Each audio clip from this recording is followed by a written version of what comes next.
of our total deposit in all of these 20 countries that we're operating across Africa with over 20 million customers. We have seen significant and unacceptable unemployment rate in Africa. We have also seen endemic poverty. We talked today about some palliatives and some form of debt relief for Africa. But if we recall, my big sister, Ngozi, she was finance minister in Nigeria at this point, and she, President Obasanjo, they worked very hard for debt cancellation for Nigeria. Today, we're talking about debt relief, debt standstill for Africa. You know, for me, this is the kind of circularity that we should not allow to continue. So it goes beyond just one sector of the African economy. There's something that's not right. Disruption has come to stay. 2020 started with disruptions. And it just, in my viewpoint, it began. We will continue to have economic disruption. This just health, pandemic health disruption we'll have. We'll have security disruption. And the point for every one of us is how do we reset Africa so that when these disruptions come, because they will definitely come, we also have digital and technological disruptions. When they come, how are we able to withstand this? How do we ensure that we are not going to go again begging for debt relief for Africa? It's becoming, in my viewpoint, the secularity is becoming embarrassing to all of us. So we need to reset. We need to look at issues much more fundamental. We need to look at why are we where we are and what must we do to address this. So, and I must commend and congratulate my friend Tijan and my big sister Ngozi for the great job they are doing as our envoys. In my viewpoint, as we engage with the rest of the world in providing relief, we'll call it, because it is relief, it's palliative. That is what it is, not a permanent solution to our issues. We need to look at it from a much more fundamental perspective. What must we do as a continent to ensure that when these disruptions come next, will be security disruption or technological digital disruption or economic disruption that will inevitably come, we are able to withstand.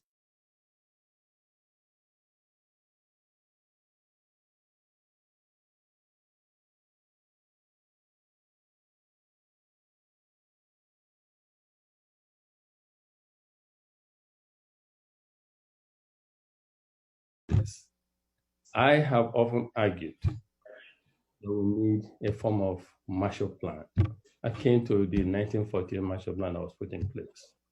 We need to mobilize everyone so that Africa can come together. So that it's not just about the tourism sector, about one other sector. All of us can address this issue. Speaking specifically about the employment issue, I think if we look at the youth issue, if we have a Marshall Plan that mobilizes resources to address some critical sector like access to electricity, which is a major issue on the continent, then we'll be